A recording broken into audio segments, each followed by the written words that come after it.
2 artists, One. 1 portrait, Let's go.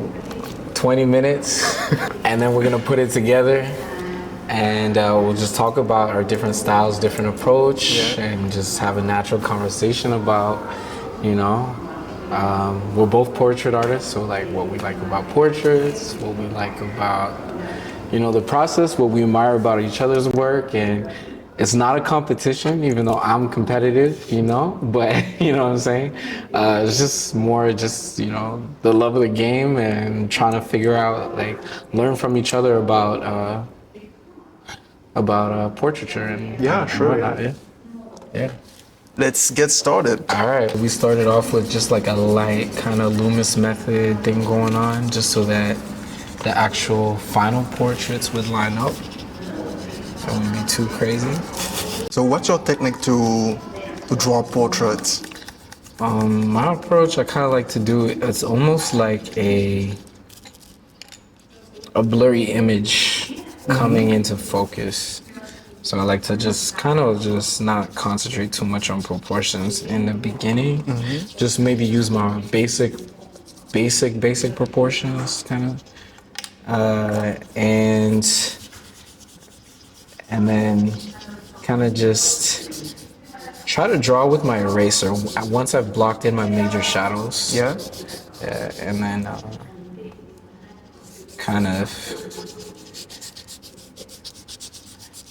push my darks a little bit later on, but I kind of just like to approach things like that.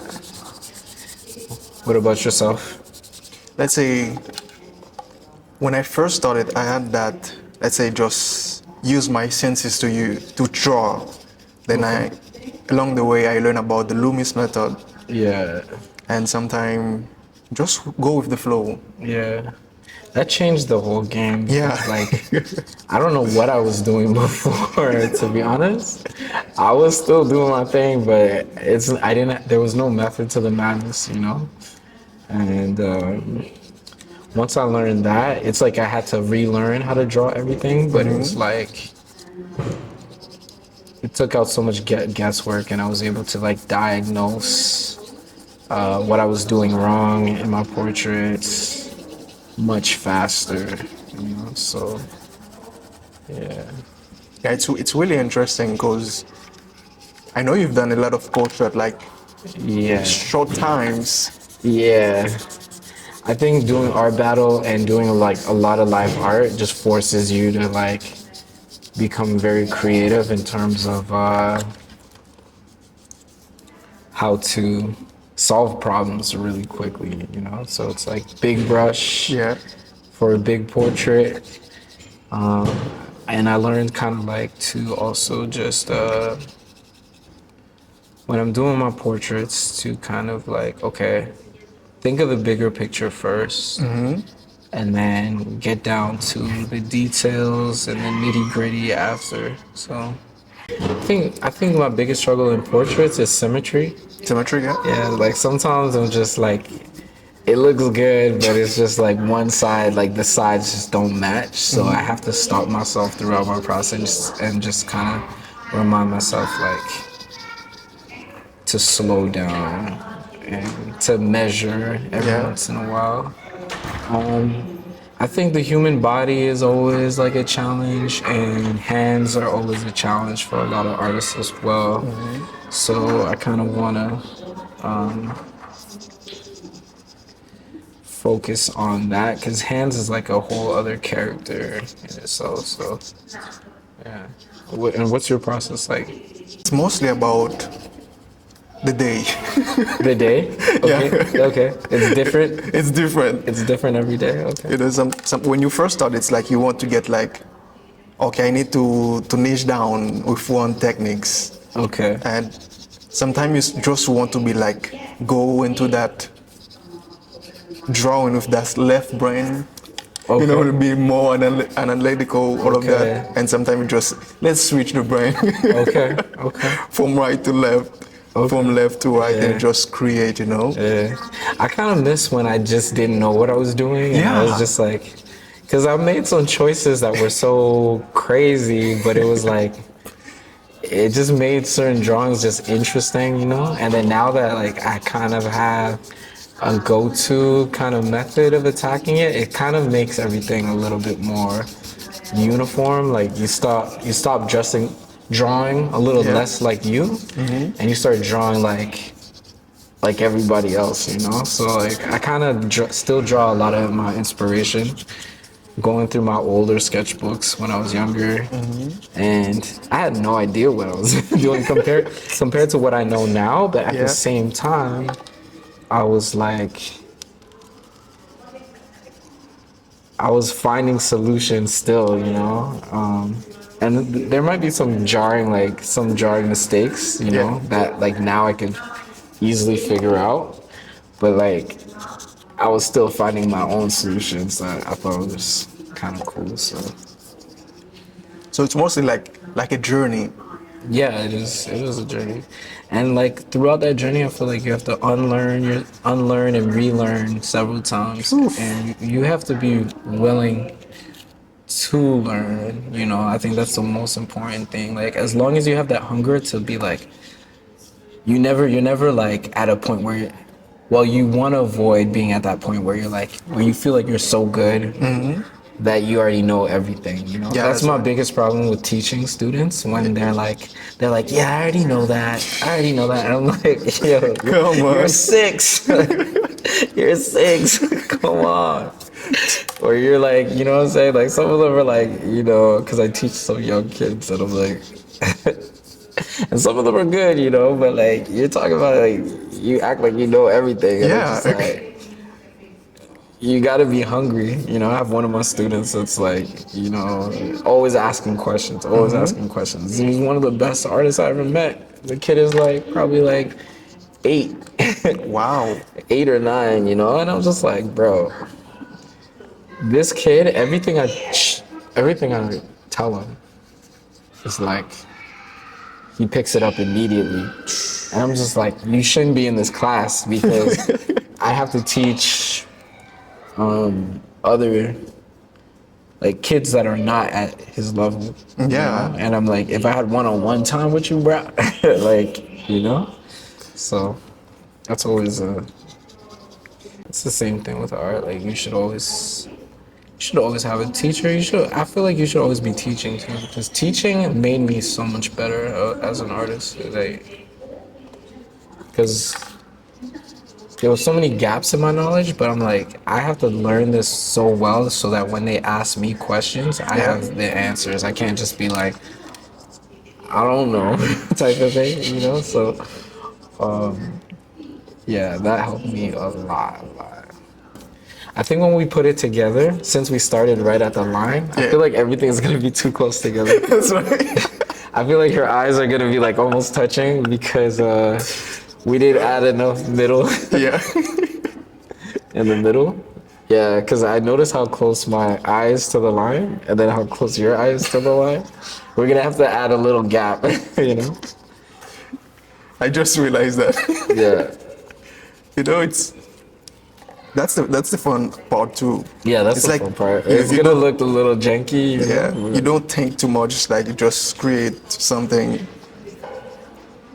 I don't know about you, but I miss those parts. I miss those days About when you don't know what you're going to do, but you're Yeah. excited to see what the result will be. Yeah, I think the best part, like you can create out of fear, and you can create out of love, right? And I think we've all been there where we've created out of fear, like, oh, okay, like especially live painting. I'm like, I'm terrified. I'm like, yo, I need to finish this by the end of the night, and I don't know if it's gonna look good, and you have all these doubts and fears, you know.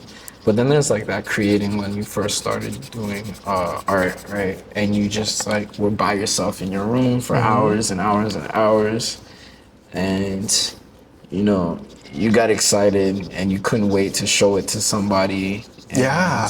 And you got excited. Every new thing that you learn, you're like, oh, I can't wait to try out these new pencils. I can't wait to try this new thing. And that's creating out of love, you know? A lot of artists might get stuck.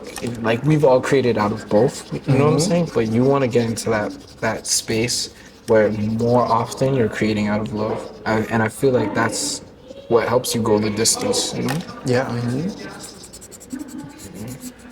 So I could never hate on an artist, especially because it takes so much time to get to a level of skill. Yeah.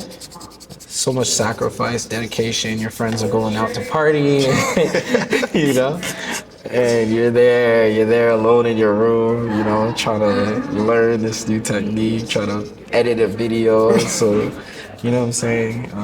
You're trying to write that story that you wanted to write, illustrate that comic that you've been, whatever that was. Yeah. You got to keep that spark, that love alive, you know. I know too many artists that they kind of fell out of love with it, but I know that they'll fall back in love with it, you know. Yeah, that's It's right. just- Because sometimes I believe when we get into that, okay, I want to do this for like the full time, and we start getting commission, and sometimes you create out of fear and instead of the love. It's like I want to add this in the portrait, but what about the clients? You know? Yeah. It's like I have a deadline. I have to finish this. How do you feel about this Yeah. stage? Yeah. That is one of my biggest issues, was like how to keep it professional when it's a passion, you know? And it's like the client wants the project done as soon as possible, really. Yeah. You know, and you're competing against AI now, so they want it yesterday. And you want to add an extra week to working on the project because you're being a perfectionist. And like business wise, that doesn't make sense because now you're losing money. Time is money. So how do you separate that? Like the fact that you're like, oh, like it would look so much better if I just did this, this, and this. But the client wants it like 2 weeks ago. Yeah. So how do you separate that? You know? How do you separate that? And I feel like the way to beat that is you have to fall in love with the business side. That's right. You have to also fall in love with the customer service side. How can I make my customers feel like they're the only client that I have, and that, you know, I care as much about the project as they do, and how can I actually deliver in a way that exceeds expectations? What time are we at? Let's say on both side. Let's say both side, because the reason I'm saying both side is sometimes you feel that I want to create, but you want to do it like full time. So you need to love the client too, because it's not just about the work. Yeah. And you know, it's like Yeah. you mostly serve someone, not just serving yourself. You know. Yeah. So- and you gotta. It's a little bit complicated, but you have to. You gotta put your ego aside. Yeah, that's and right. You have to. Sometimes you might have to lower your standard It is. to take it up again, because it's like I have to figure out not how to do the best portrait, but how can I do the best? What's the best portrait I can do in a week? Yeah. And there's a difference, you know. You know what I'm saying? Like between what's your best portrait and what's the best portrait I can do in, 5 days or whatever the time deadline is, you know. And I believe if this challenge we're doing right now, like in 20 minutes, I guess. Yeah. Yeah, exactly. I guess we're just preparing for those days. Yeah. And this is kind of cool because it's like, I feel like you can also learn how to, because a lot of artists, we draw in isolation by ourselves, Yeah. but it's like, this is unique, man, because it's like you're learning how to draw kind of in collaboration. You know, animators do this all the time, but like a lot of visual artists, they draw like, it's a very like solo thing, very much about the author and whatnot. But like imagine like doing this on a regular basis. Yeah. What kind of like it's just an interesting practice. Like I would love to see like artists create in this kind of format because like I heard in some cultures it's not really about the artist, it's more about the art. Yeah. So like if a piece is damaged or something like that, people just go and they just fix it. You know? They're not like, oh no, don't touch it. That's a Picasso. No. It's just like no, it's more about the piece than it is about the artist. And it's less about the ego and more about that culture, you know? So I'm like, you know, something like this might be cool to do on a more regular basis, you know? We should, because I believe most artists are introvert. A lot. I feel like it's half and half. Yeah, I feel like it's it half is. because there's certain artists that are like, like there's a spectrum. Yeah. Like if you're, I that's guess 20 minutes. 20 minutes, yeah. Yeah, okay. That was quick. Yeah, it was quick, man. But yeah, just to finish my thought is just like, you have artists that are very extroverted, but they usually more those visual artists or those artists they usually like they'll be more in the dance Yeah. and they'll be more in the performance art and they kind of they kind of are like the ones that are very eccentric, like even in their style Yeah. you'll see it and their personality, and then you have like the artists that are more introvert, so they stay on one side, and then there's some in the middle, you know. So I find like the ones that are introverts, it's like they need validation, but they're introverted, so Yeah. they find that like that they get to show off still, Yeah. but then at the same time, and show off their ideas, but at the same time they get to like hide. Yeah, that's right. You know, so. And then the dancers, they don't want to hide. They want to be seen, so they get the validation, but they get to be seen, and they have that creative spark too. So. People who draw or painting, they spend a lot of time by themselves. So when they're going outside, it's like, this looks new for me.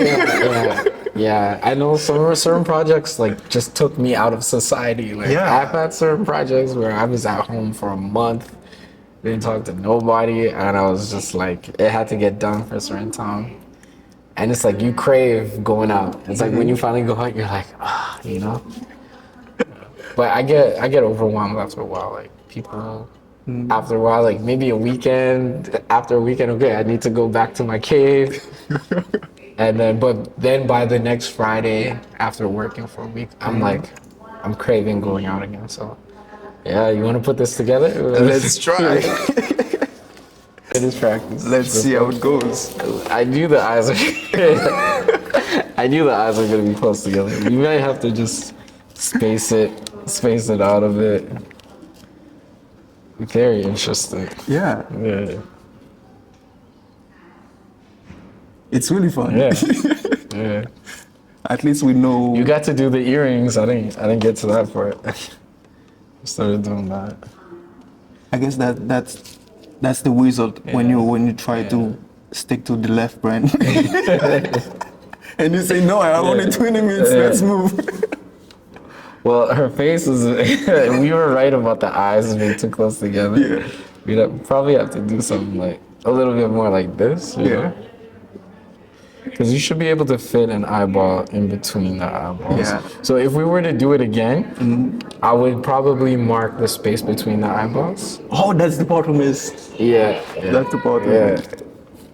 Yeah, this is cool. Yeah, it is. To see the difference from So that you side, let that side. Yeah. Because you only use 2 tools. I saw you stole this, you know, after halfway through, but I was just like, okay. But yeah, you only use 3 tools. I'm using like, you know, this is one of my favorite, you know. It's Just being able to just even mark out the the highlights, the brightest highlights and stuff like that. And then this as well. I love this tool. Yeah, man. So the thing is, I believe 2 years ago I went to Montreal, and when you go somewhere, it's like you have to get yourself like those little time to draw, and I forgot everything, man. Oh yeah. So when I'm travel again, I will prepare myself even like one pencil and one eraser. I need to be able to do something, and I start challenge myself to go with Just three one. things. Yeah. If I were to choose three things, it'd be this. Yeah, Because you don't need to sharpen. That's Just right, a yeah. mechanical pencil. You have a pretty good eraser on the end. And then the smudge stick. I feel like I do more drawing with this than Yeah. anything because you can just, like, you can mark out shapes. Like, you know what I'm saying? Like smudge areas. Yeah. And then I don't even need to draw with a pencil. I could just kind of go in with the eraser and I could start to shape things. And then, so sorry, pencil, smudge stick, yeah, needed eraser. And the mechanical pencil is like 2-in-1 because you have that eraser. If I had to leave with, the rest behind. yeah, this you could throw in your pocket with a small pocket little sketchbook. Yeah, And then you can ride the bus. You could. travel I the feel- world. If you don't have a car, it's kind of an advantage because like when you're on the bus or you're taking your Lyft or your Uber or whatever, it's like you have a chauffeur and you get to draw. You know, that's how I put it in my mind. I'm just like, yeah. So whenever I'm not driving or I don't have a car, I'm just like, now I get to draw the most. That's right. Yeah. Yeah. I believe it's really cool, man. We should do that more often. Yeah, I want to go again. I'm not gonna lie, that was fire. Oh yeah. All right, so our big reveal, and we just apologize to the model in Sorry. advance. So here it is. All right, eyes really close together, but we tried to merge the two drawings. The haters gonna hate, the lovers are gonna love. I really love this piece. If you feel like y'all could do better, you know what I'm saying? Feel free to try this challenge. Let us know how it goes. In terms of the process, like how is your process different from mine? How is it different from Samson's process? And let us know. Yeah, absolutely. Yeah.